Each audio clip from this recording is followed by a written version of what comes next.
Hello, everybody, and welcome back to another episode. I have kind of left this channel as a bit of a haunted place for the past 2.5 weeks, but we're back with a bit of a bang, even because not only am I super, super excited to chat about a great topic today, but I'm even more excited with who I'm joined to talk about this topic with. She's been on the channel before. We talked about Canadian soccer. Today's a little bit different, not so much just Canadian soccer.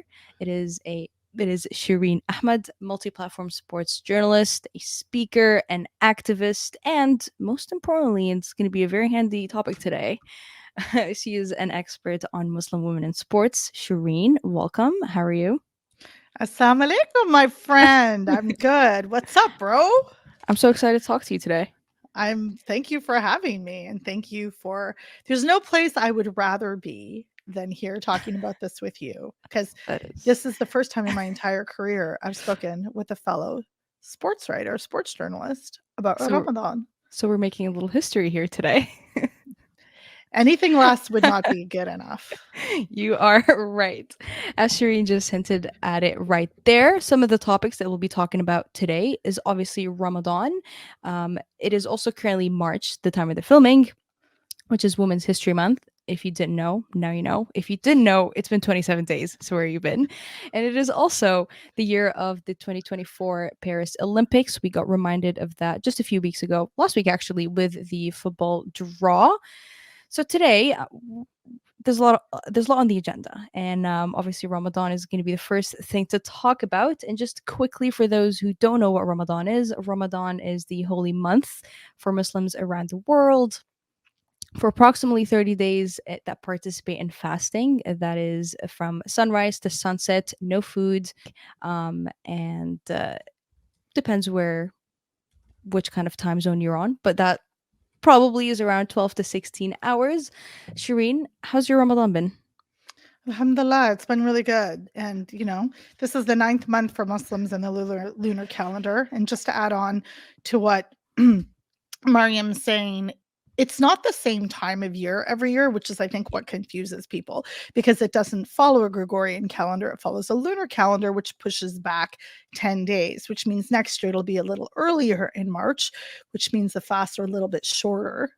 I mean, my favorite fasts are the ones that are like in December. I'm not going to lie about that. They're like, you're just basically skipping lunch, right? Yeah. So my fast has been really good. I was not well and I had a upper respiratory infection and a strep throat and it was gross. And so I have an exemption because I'm not well. So I Mhm. didn't have, but I have to make up those fasts. So I will do it next December, In to be December. quite honest with you. But it's a really, really wonderful time. I live in the GTA and like Ramadan slaps here, bro. Like you've got people eating at like 3 in the morning, like going to mosque on the weekends, like 800 Yeah. youth are filled in the community centers. My daughter's in Calgary and I called her. I was like, dude, there's nothing like Ramadan in Toronto. Like In the there's just GTA. nothing. GTA, there's nothing like it. What's your favorite thing about Ramadan? I think it's the first sip of water after you break, or first sip for me of coffee or chai, Mm. and the gratitude that comes with it.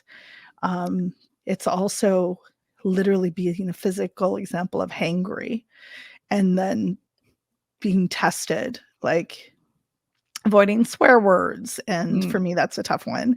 And then being Because nice you're to people. passionate. You're such a passionate speaker, right? That's a lovely excuse you gave for me. I also have a potty mouth, but yes, exactly. But also thinking well of others. Like I had this little situation yesterday where I was being a little petty and boastful about something, and my husband very gently nudged me and was like, "We're not doing that. We're not doing that in Ramadan, particularly."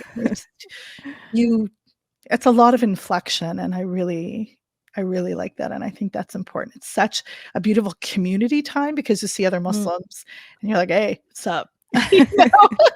And I started my Ramadan in Spain at a conference, and there was another Muslim Yeah. there, and she and I, Dr. Austin, like Donna and I were like, "Hey, it's our time now. It's our time." And that sense of community, but also that important sense of self-embetterment that you Mm. get through the month and God, I love Ramadan. Yeah. I just love it. I don't know, samosas maybe, and the typical South Asian drink called ruabza, and Mm, I have people if you know what this is, and people when they see me, they're like, "Oh my god, is that what I think it delicious. is?" I'm like, "Yep, rose syrup." I love how you have it on a necklace, so it's like always around your neck.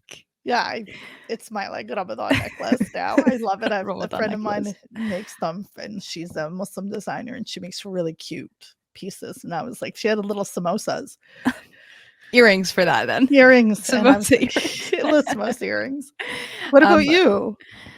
Probably the sense of community too, which is kind of a boring answer, but also um dedicating time to kind of like reflect and introspect. Because I feel like on our daily lives we were so busy with everything, caught up with everything, that sure you try to dedicate time to like self-care and think about your day and everything, but Ramadan really allows you to do that. So that has been like such a special time this past like few weeks to be able to properly introspect and think, and like you mentioned, like be aware of everything around you and the blessings and everything that just like you would miss on a regular day. What's one food that you like eating particularly? What in like Syrian culture? What's like one? Because I mentioned the samosas for South Asians. It's Yeah. very much samosas. What's one food that for you is very much about Ramadan? there's a lot of there's a lot of different dishes that we do just in Ramadan, and I don't Mhm. know why, but and this is really funny, and it could be just my household, but fatouche, like the Oh, salad I love fatouche, fattoush. I love fattoush. we only ever make it in Ramadan. I'm not sure why that is, but we never like pull up the pomegranate molasses and the radishes and like whatnot on a regular salad, like on a regular summer day. It's specifically for Ramadan. So probably that, but also the dessert slaps. Like the Ramadan desserts are just so good. Even though when you get to dessert, you're too full and like you're already in food coma. What's the little pancake one that you guys have with the sugar Oh, syrup and the walnuts? so good, Ataif. I love it. Delicious. So for those listening, I would say if you have any Muslim friends around, definitely take advantage of it and be like, "Hey, what are you eating today? I'd love to come over." Chances are they've cooked up really, really yummy food. Um, And if you have Muslim friends, and I'll say this to your listeners, yeah. call them and invite yourself over. They will be nothing happier than to you will do so much honor on them and their families by saying, I would like to come over for iftar. Iftar means the time of day where you break the fast. And if Mhm. you say that, they will feed you. You're invited to the cookout You're invited to the cookout. easily. And you will get spoiled too, which is Oh who doesn't yeah. want to get spoiled.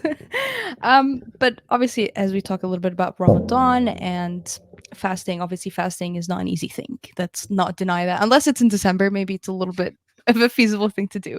But on a general day when you're going about with your life, a job, school, whatever it may be, it's challenging. It's not an easy thing to continue doing 30 days in a row. Athletes, we're going to put them in the center of the conversation here, have a very demanding job, as we know. It's a lot of physical work, mental. Their diets are super important to how they're able to perform and train. And so, obviously, Ramadan comes at a very important odd timing for those who are competing, those who are training. It's something that they have to work around. So, Shireen, I know from your work you have spoken to and you've covered and you've talked plenty about how athletes train and how do they observe Ramadan in general. So, can you tell us a little bit about some of active, non-active players that kind of pop up to you when we think about athletes in Ramadan? Yeah, definitely. Like I've been doing this for a while, and I think in 2017 I actually wrote a piece on athletes and all across the world. I had everyone from a ballerina to like Aussie rules football to proper football and stuff like this, and basketball players. Fun fact: I reached out to Inez Cantor, who is now Inez Freedom, and who I would never call about any type of interview at this point, but back then, and he's the most famous one that got back to me and was very kind to me on the phone. He just Hmm. called to say he wasn't able to do the interview in time, but really appreciated that I reached out to him. So that's a fun fact. Um, now that being said, in terms of athletes, we've got Kyrie Irving, who everybody knows, just doing a lot, doing like Ramadan playoff. Kyrie, not even playoff, but Ramadan Kyrie hits different. He talks about the importance and of spirituality and giving him an extra boost. We know that the NCAA men's championships last year, the Huskies at the University of Connecticut had 3 players who were fasting at the time. And also March Madness again was in Ramadan. So it's pretty cool that they were doing all of that. Yeah. And playoffs were in Ramadan. So Nadia Nadim, who is an Afghan athlete but plays for Denmark. She talks about it a lot. Kenza Dali spoke openly about it. You mentioned that. Mm-hmm. And I think there's the other thing too. What I really want to remind people is it's not just about the professional athletes here. There's the semi-professional, the local grassroots athletes, the officials. Can you imagine officiating a 90-minute match running the entire time and you're fasting? Of course you are, I think I'd have 10 red cards pulled out in the well, 90 yeah. minute I mean, play. I'd get hangry. I'd be a terrible ref on any day of the week. Forget. And my friend Jawahir Roble, who's in the United Kingdom, she's in London. She's a referee. She talks about that too and what that does. There's so many, but also like in your own school, in your university, varsity athletes, there's a lot of varsity athletes who are competing and who are fasting. Mm. My daughter plays for the University of Calgary, and I know that she has trained competitively with Pakistan during Ramadan last year. They were prepping for a tournament after Eid, and she was training. But what they did was they set their training schedule around Ramadan. Mm. And that's what a lot of people do. Like Kyrie Irving undoubtedly has support, professional support, and a nutritionist to help him. And the reality is, if you are able to get electrolytes into your body and minerals and the food and the fuel that you need, you can replenish. So if you get the fuel into your body, you can replenish. And that's what they're doing.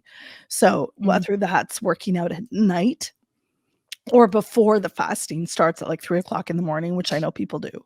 Mm. And then napping in the day is a big part of athletes and everyone's Ramadan. Yeah. Kind of switching around your daily schedule. But Kenza Dali, she's done the interviews on Sky Sports and she's talked about how she talks about Ramadan to her teammates, how she invites them over for iftar, how she wants to get them involved for Eid, that is the celebration that comes after it.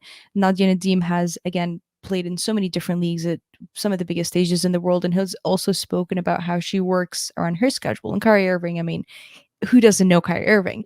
And so how important is it that we see these big names on big platforms talk about their experience, knowing that there's a chance that some people are not going to be so nice when they talk about this because it is a religious related topic? Well, I mean, one of the things about that is that it actually depends who you're talking to. When Mohamed Salah Hmm. and Sadio Mane were both at Liverpool, they would fast, and Jurgen Klopp was very honest about accommodating for them and stuff. And what they did was they shifted a little bit of the narrative. And I mean, like people would argue that, Mo Salah saved people against Islamophobia. Like the reality is he didn't ask for that, and that's not his job. His job is to be a footballer, right? But in the same time, athletes who are in the margins become advocates of themselves.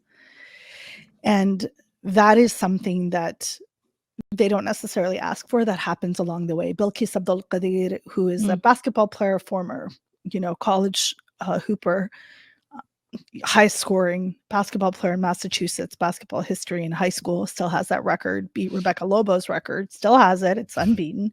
She fasted. And, I think that you can't fight Islamophobia and anti-Muslim rhetoric with just your existence, but what you can maybe do is teach people. You can share, and especially at a time right now where anti-Muslim sentiment and Islamophobia is definitely on the rise. Sharing stuff like this and being open. Like one of the reasons that I really was honored and happy to do this episode with you is there's a couple of your listeners that learned something, then that's a good thing. And then we get brownie points from Allah in Ramadan. So that's always a good thing. There you go.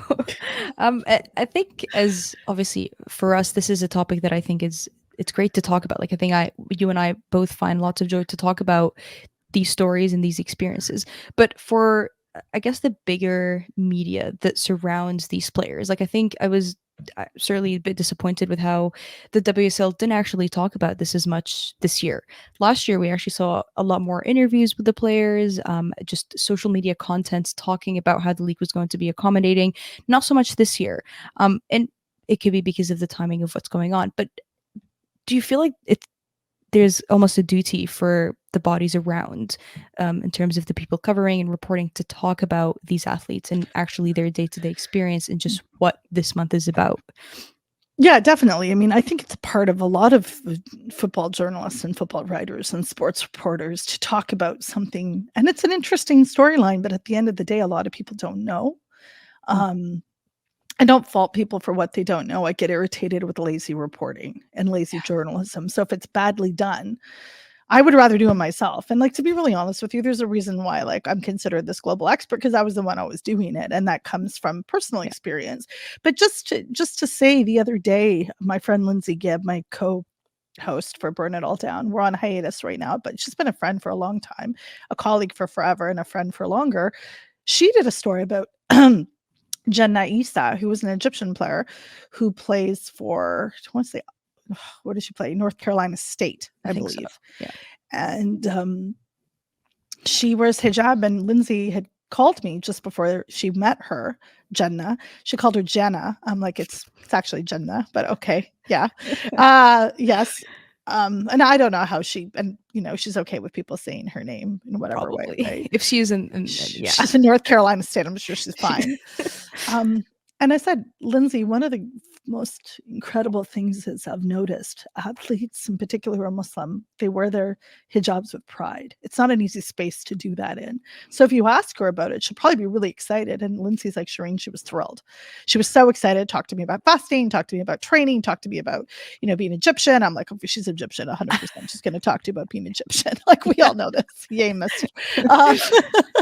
Um, I just think there's a beauty in the way that people talk about it where people are interested from an actual perspective. And that's why I find storytelling in sports journalism to be so powerful, because you can share those stories at the same time as you're disseminating that information. Yeah. So, and it's wonderful. Like, Lindsay's a consummate professional. I'm like, did you hug her?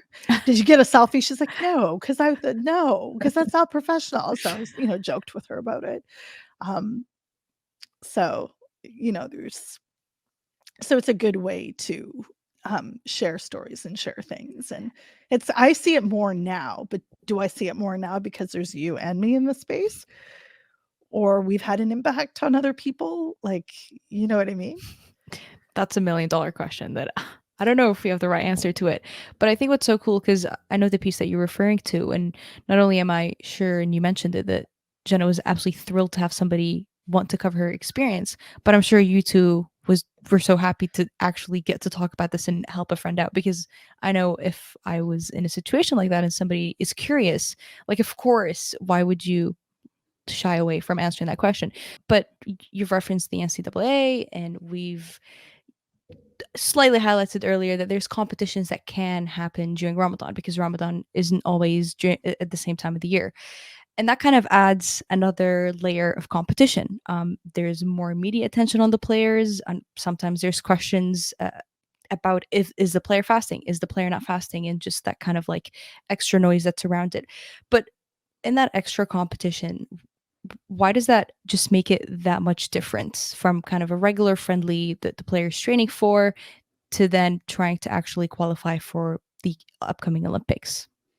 Well, I mean, one of the things about Ramadan, and you and I talked about this, and we asked each other what was important to us, is that sense of self and what we bring to the spaces that we're in.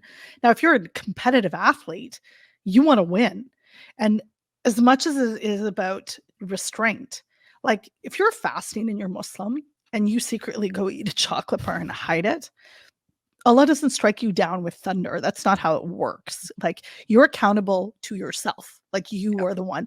There's not like the fasting police that's going to come out and get you. So this is a very personal, but it's also a mental thing. It's a mental piece and a psychological piece of strengthening. Mm. And that's what some athletes say, it sharpens them because they're so focused. Mhm. And I think that's really interesting. Like, I've played matches when I'm fasting. Maybe I'm just old because I was tired. But to be really honest with you, when you're fasting, and then for me, when I play late summer games at that time, but Ramadan was in the summer, Yeah. you don't feel it. Like I can't explain it. You sleep in the day and you prep yourself for a match, but you don't feel it. And then at halftime, you break your fast. I pray on the sidelines, have some dates, banana bread or whatnot, have some water, and then you keep going. That Hmm. adrenaline actually carries you. And the other thing that I want to add about that is that this isn't new for athletes. This isn't their first time at this rodeo. Yeah. So we know what to do. We've been brought up in these families, unless the particular athlete has reverted really recently to Islam, has become Muslim recently. We know what to do. This, like, people live lives. Surgeons perform 36-hour shifts while they're fasting. Like, this Yeah. is not, Hmm. to people who don't know anything about it, it seems wild. I had somebody on a soccer team of mine say it's really unhealthy. I'm like, do you have any data to support that? No. Well, I don't think it's healthy. Okay, well, Hmm. that's a you problem, not an Islam problem, because I Hmm. think 1 over 1 billion people with hundreds of years of history might know something also. Yeah. Tina Rahimi is a professional Australian boxer. She's also currently training to make the Olympics, which she will be if she does. And it looks like she's en route, but she might make history as Australia's first female Muslim boxer to compete. She's also a hijabi, which that's kind of like two birds in one stone. Um, but this is not her first rodeo of having to do something like this during a qualifications time. She competed in the 2022 World Championship Olympics during Ramadan. There's multiple Olympic cycles that have happened during Ramadan. Not so long ago, the 2018 Men's World Cup, the Euros, the 2016 Euros also happened during Ramadan. So this is not a new thing, and you've written about the fact that Ramadan's been here for much longer than people know. Like it's been here. It's existed during competitions. It's not new. But why do you think we sometimes see people actually be surprised that, oh, she's having to train during Ramadan and qualify for the Olympics? That's so dangerous. She's never done this before. So here's a shocker for everybody. Islam predates the World Cup. What? Yes. Um, and the Euros. Crazy. The reality is, this is new for people. Um, there's this expression, just because you're new to the revolution doesn't mean the revolution is new. And I know that's a bit of a stretch, and it's speaking about social justice, but in its entirety, it's the same thing in its foundations, that you were new to it, but it is not new. And I wrote a piece for the Huffington Post, which is no longer existent, but it was in 2014. Um, and in Brazil, the men's World Cup, and people were like, what? People are going to fast? How? Why will they do this? And the reason for that, and that kind of attitude and sentiment, is because of who is writing the piece. And this is when I get back to, what does football media look like? They don't know. They may not be interested.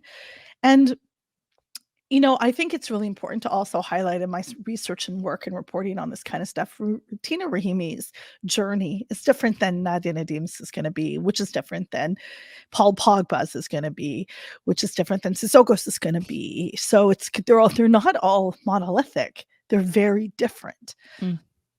And I think that one of the things to note here is when people are like, oh, how are they going to do it? Let them decide and train. Some athletes may decide, because if you're traveling, you also get an exemption. There's a few reasons: pregnancy, breastfeeding, illness. Like, diabetics don't have to fast, but they're exempted because they can't. Hmm. Elderly and like children under the age of adolescence, like puberty, don't have to. They're not required to because they're Yeah. young. And people don't know this either. Yeah. So she might do something, and not everybody is the same story. So I think that's one of the reasons, because people are just trying to understand a basic concept and don't understand there's layers and there's different possibilities about it. So Hmm. it's really not that complicated. Muslims will decide. If you see a Muslim fasting, great. That's amazing. If you see a Muslim that's not fasting, don't panic and think they're a bad person. Like, if you see a woman in hijab eating during the month of Ramadan, she's not a bad person. And it's also absolutely not your business. That's true. It's just an embarrassing question for both parties to just Why aren't you'd you fasting? you'd want to completely avoid. But talking about that broader context here, governing bodies, competition, no competition, organizers, have such an important duty to put their players in a position where they're safe, they feel comfortable, and that they're able to participate in Ramadan if they do, and if they have the choice of to participate freely and comfortably. Football, specifically sport football, and you've written about this as well, like the MLS, like the EPL, like the WSL, the NWSL, have allowed those players to have a break of sip of water in case that game was happening when the parade would go off, and they'd be able to break their fast. Can we talk about how crucial and just so important that when we're seeing these steps happen, which it hasn't been that long ago since we've seen these bodies actually, put in these rules. Not every single league and not every single sport has this, but the ones that do, how important is it that we've seen them do that? So we have instances that are documented of English Premier League. Like Crystal Palace actually has a physician who is on record, who I connected with and have spoken to, Hmm. who helps his athletes or other athletes in professional football Hmm. train and get a plan in place for Ramadan. And I think that's really important. And that's something that we need to think about. And it also thinks about who's on your team.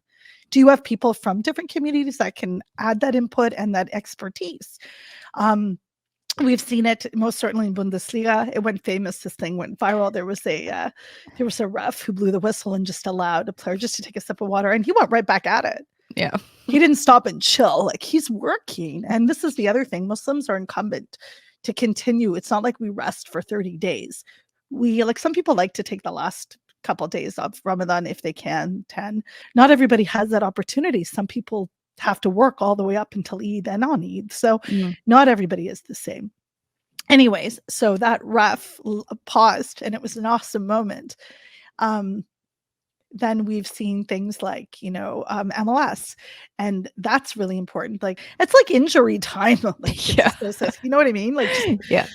I know that Goalkeeper goes down. goalkeeper goes down. I remember on my team, my friends, my defender, Lisa would boot the ball way far out there, like, Lisa, just to give me a second, or I would sub off.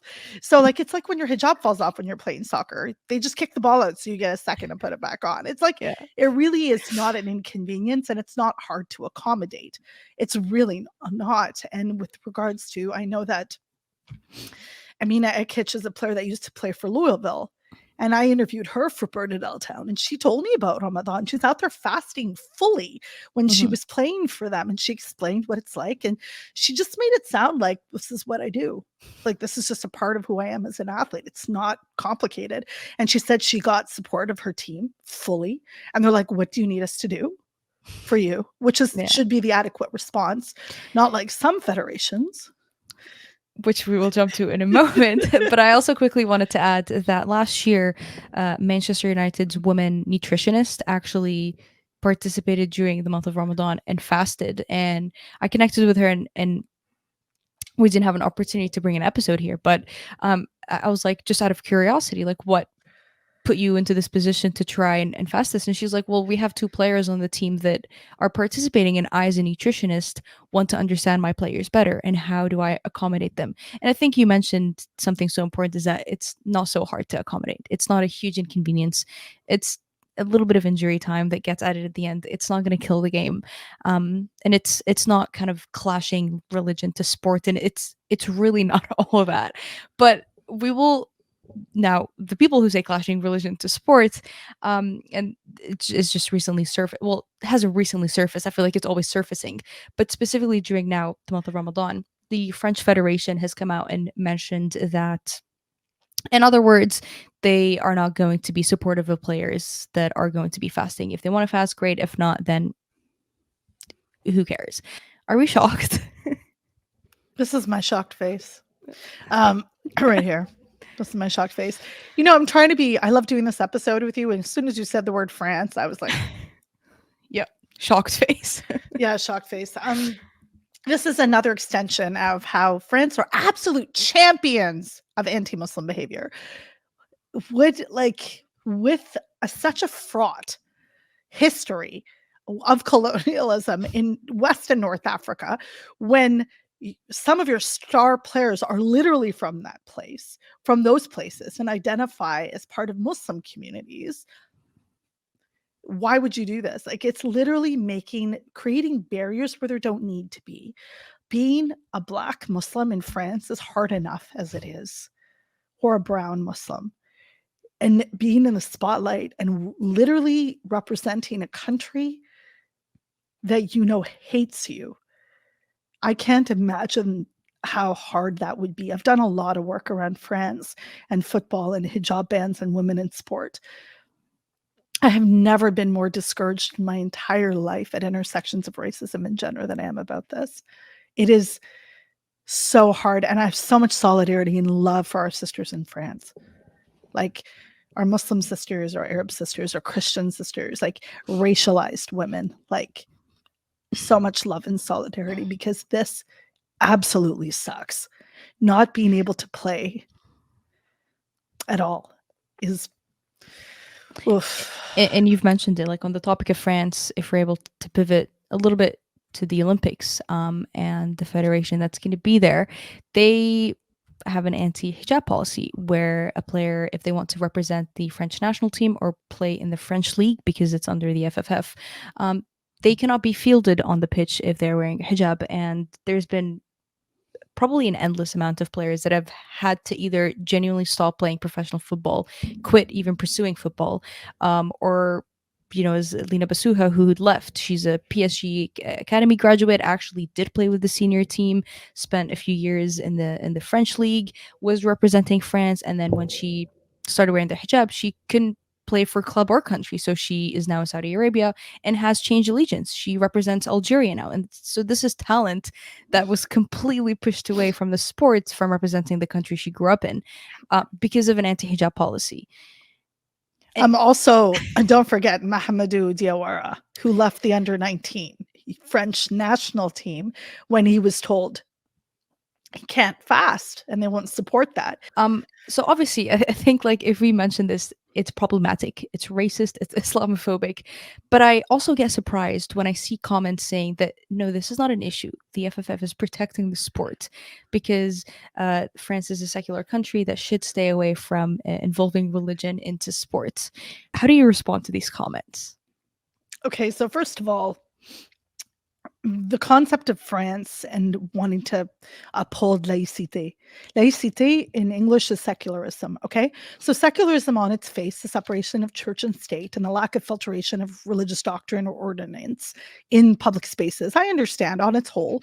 Dr. Haifa Talili explained this to me. She's one of the people who's heading the campaign, is the advisor for a campaign that we'll speak of in a bit. At its face, it's fine, but it's the problem when it's not applied evenly, and it's not applied evenly. If you look at Ligue 1 and you look at the players, the South American predominant players, the men who sign a cross every time they get on the pitch and they're fielded, how is that exclusion of religion or their multiple religious tattoos?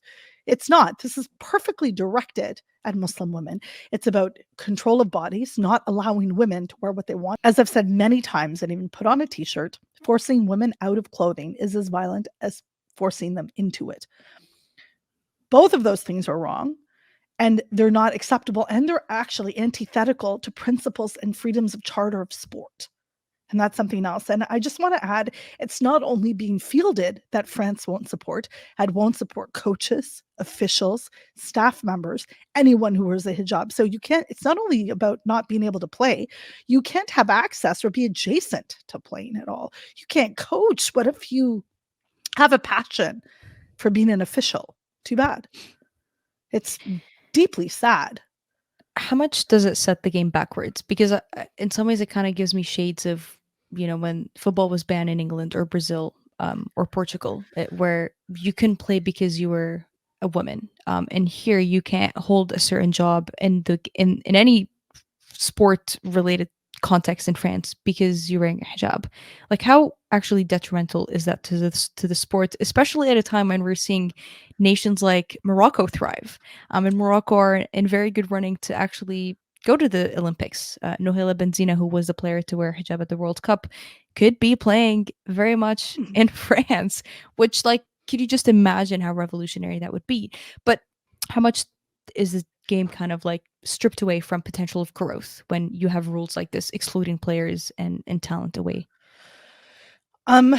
It does both those things. It sets the game back, but it also prevents it from advancing. And that's the problem I have with it, is that there needs to be space within the women's game and the football ecosystem to advance. You're not allowing for that. And that's what worries me more, is an acceptance of this kind of injustice. And one of the things I do want to say, with regards to like a campaign that I'll mention, so Athlete Ally actually came in conjunction with Basket pour Toutes, which is a basketball organization that wants to amplify the right of women to wear hijab and play in France. Um, that was in conjunction with Amnesty International, Human Rights Watch. And that these are really important groups saying this is a human rights issue in sport. They actually were noting that if you want to play for France, and like you said, you can't, so you have to leave. You either divorce your love of sport, or you give up, or you take off your hijab. And those are two really awful choices. They're not even choices. They're forced, right?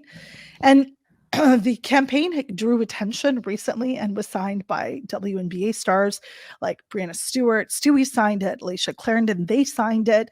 Natasha Cloud signed it. An Athlete Unlimited star. Like basketball people in the world. Becky Sauerbrunn signed it. And the thing is that a lot of the time people don't know. So it's important that people know, and hopefully your football audience, like I've been screaming about this for a very long time. Yeah. So hopefully your audience, which is, mashallah, really big, will learn about it. And the reality is that when people say, oh, we shouldn't make it political or religious, everyone's own identities come with them. It's not that you're making the sport religious. No one is trying to force a ball to adopt Sharia law. There's no such thing, people. Calm down. Like, really, everyone brings who they are to the pitch, which enriches and emboldens the game. Someone's hijab, the worst thing that can happen to a player wearing hijab is that it falls off when she heads the ball. And it's fine. She'll put it back on. It's totally fine. Those are things that we understand as players. Like, why you wouldn't want a smorgasbord of people and the more people to be there, I don't understand. This isn't about just the game. It's a preservation of a culture of exclusion. That's what this is. During the World Cup, obviously Nahila Benzina, you were screaming about her. I was screaming about her, rightfully so. Just about how important it was in terms of visibility, in terms of breaking barriers. Like we can sit and have an entire episode on Nahila Benzina, but there was also, ironically, again, a French journalist who went out and said that Nahila Benzina actually wearing a hijab on the pitch tells her other teammates that they need to cover up, and that she's sending them a message that they're not good people.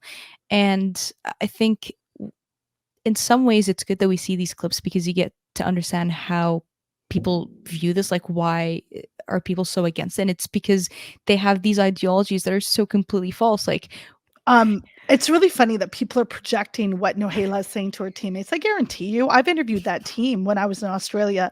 No one is proselytizing. They're talking about football, and they're Muslim. They're footballers who happen to be Muslim. I think people have a fear of the unknown and are like, this is what she's probably suggesting. The fact that I played with hijab on, at first, my teammates, when I've been playing with them for a very long time, they're like, Shireen, you always shoot wide. Why are you shooting wide? Like, that's her biggest complaint with me, is you're shooting wide, or get up there faster, legs. Come on, right? I used to be called legs back in my heyday. I'm so far away from that now. I'm probably just like a wrist at this point. Anyways, but like, it baffles me that people will try to diminish who she is. What she believes is none of your business. Like, it's almost like if Muslim women aren't subservient and oppressed, then people are upset about it. If they are, people are upset about it, but you don't want to do anything to go against those tropes. Nahila Benzina, and one of the most interesting things is I spoke with the Moroccan media while I was in Melbourne, and we were sitting, and I went to the press conference. They don't talk about her hijab at all. I was like, isn't this a really big deal? They were like, Shireen, no. Pourquoi? Pourquoi? For them, it's normalized. Whether their team, like Gisèle Shabak, the captain of Morocco, she doesn't wear hijab. She wears shorts and a kid. Yeah. Like, has a lot of the teammates, not a lot, but a few are not even Muslim. Yeah. They're Christian. It doesn't matter. What you wear legitimately doesn't matter. And this whole idea that what you believe in or what you wear is problematic or for the game. I mean, if we were going to get really upset about stuff, someone would have to talk to Neymar Jr. about his haircuts if you want to talk about some of those being weird. Start Like, there. but let's not be judgmental, right? I'm Yeah. just kidding. I love Neymar Jr. Um, no, right now I'm Vinicius 100%, Oh. but Vinicius Jr. But all of this to say that it's just the erratic and nonsensical arguments that come up with regards to Muslim women and this obsession of what they wear. It's not your business. Mhm. Women should be able to choose to wear what they want when they're playing and when they're not playing. And even when you look at, and this is a fairly unpopular thing to say, but even Saudi Arabia in their leagues, they don't require that women cover their hair. They require leggings, but rule has also softened, that they don't require players in that. And this is Saudi Arabia I'm talking about. That was one of the most rigid regimes in the Mm. world. Like, there can be growth, there can be improvement and progression towards full agency for women and choice.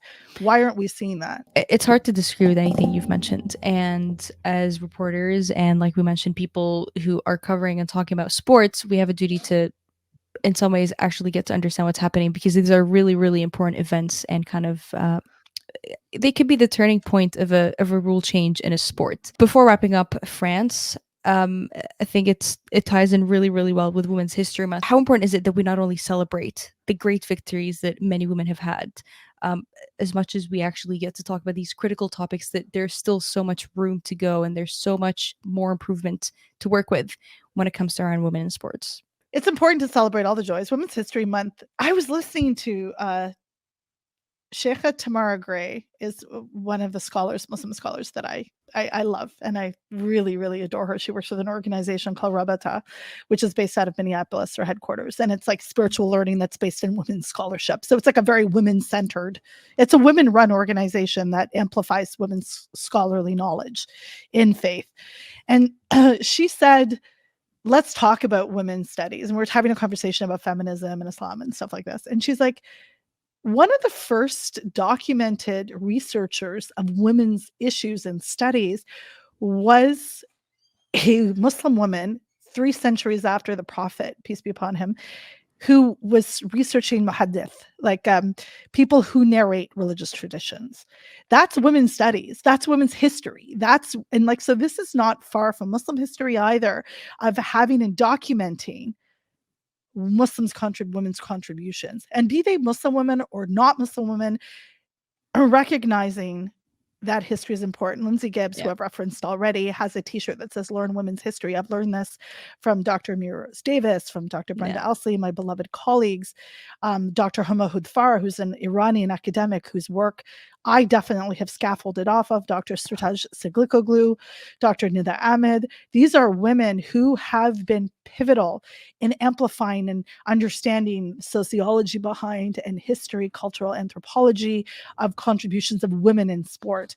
And when we say, and you and I are talking a lot about Muslim women, bro, they're still women. There's still contributions in that place. Nohela Benzina made a mark.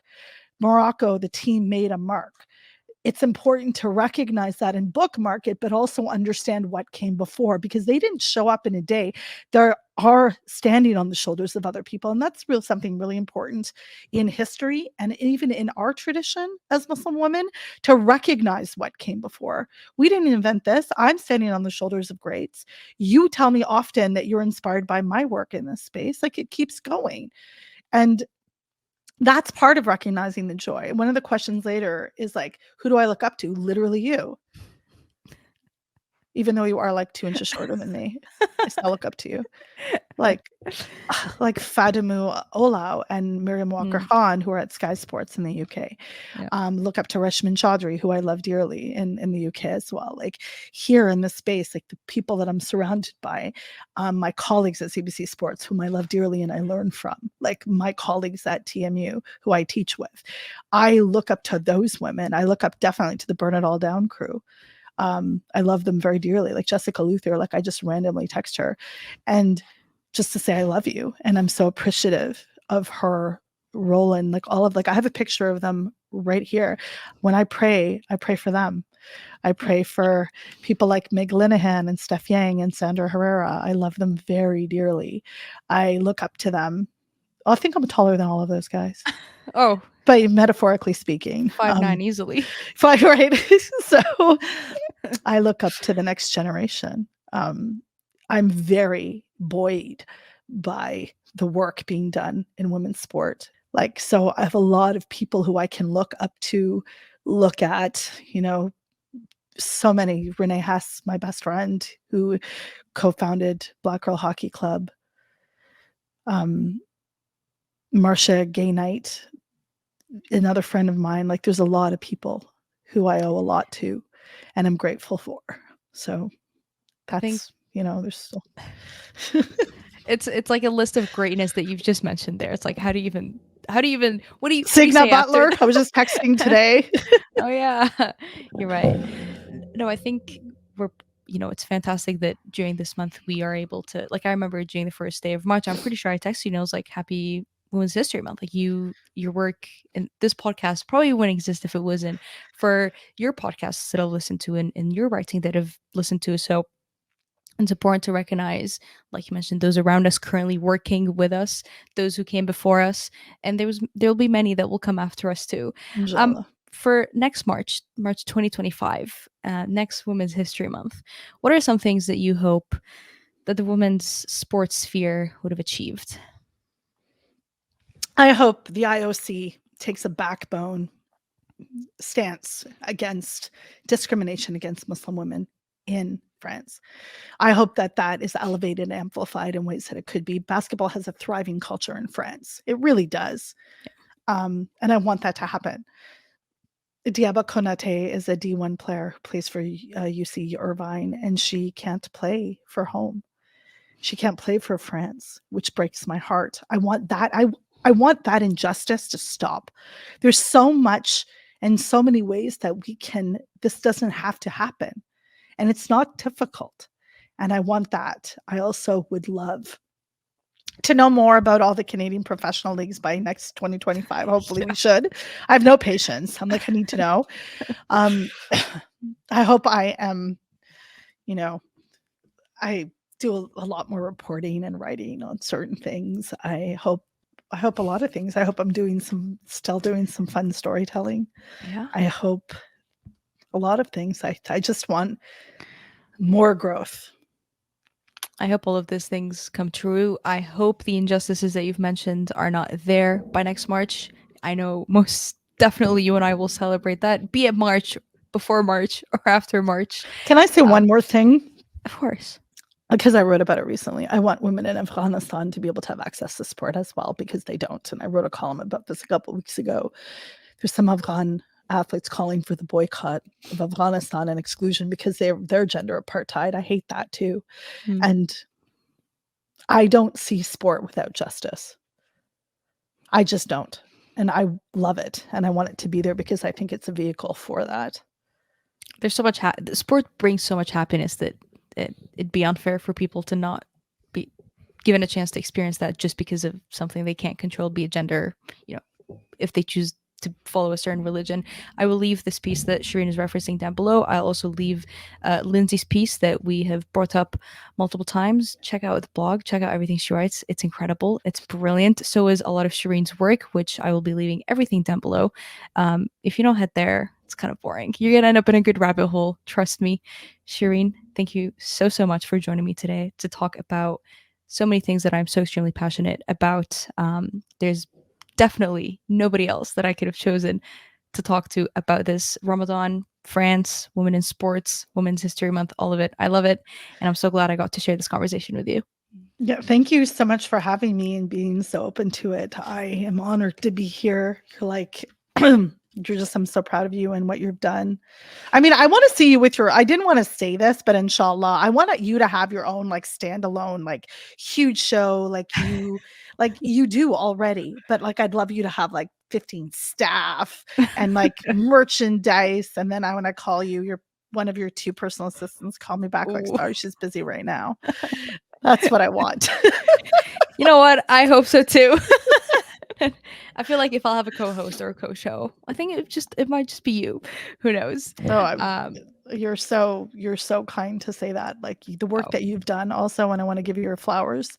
Um, you have truly brought a sense of professionalism and enthusiasm and just such ethical and just reporting with integrity and bringing a global lens to football that is so invaluable in this space. You are so respected at such an early time in your career, and I can't wait to see. I'm like the proudest Khaltu ever. I really am so excited for you. Like you make me really happy. you can probably tell I've gone red. You Could be the are? light, could be just a little bit. I don't know, could be my lighting, but that is too kind of you to say. And like I mentioned, I probably would have not been exposed to what I do or write or even the knowledge that I know if it hadn't been for what you're doing, Shireen. So I know I have been exposed to something completely different. Many have been around me. And it's just we're so blessed to be in this space together. Yes, alhamdulillah. And even though I love this story really quickly, because I know we're running over time, that we Yeah. were confused for each other. And I was very grateful to be considered 20-something years younger. But two hijabis in a sports space, and we got to sit beside each other at Yeah. the Canada-Jamaica match, which was really special. Quite the So scene. To note, also, Shireen, I think, had sunglasses on I had sunglasses on the when we whole got time. confused. The whole Yeah, time. so they can even see Shireen's eyes, but I don't even think we were wearing the same headscarf color. We're not. We're literally two different colors. Like it's We're also just it's amazing to me, but it's fine. It's fine. hey, it's at least there's two of us in the space. If we can get confused and that says it, then that What happens when will. we get more people? You know, I've been confused for an Afghan man before, so Oh. anything.